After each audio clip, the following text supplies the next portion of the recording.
Welcome to Ashwini TV news.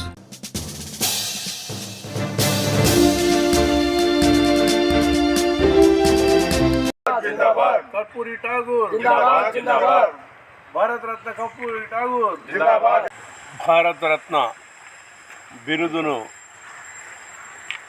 కేంద్ర ప్రభుత్వం ద్వారా సంపాదించిన కర్పూరి ఠాగూర్ జీవితము చాలా ఆదర్శనీయము. ఆయన ఒక నాయి బ్రాహ్మణ కుటుంబంలో జన్మించి 2 సార్లు ముఖ్యమంత్రి పదవిని బీహార్లో అధిష్ఠించి కేంద్ర ప్రభుత్వం స్వతహాగా ఆయన చనిపోయిన తర్వాత గుర్తింపజేసుకొని మరి చాలా పేదరికంలో ఉండి ఎంతో బీసీల రిజర్వేషన్ల కోసం కృషి చేసి బీసీల కుల విభజనలను చేయగలిగిన వ్యక్తి కర్పూరి ఠాగూర్.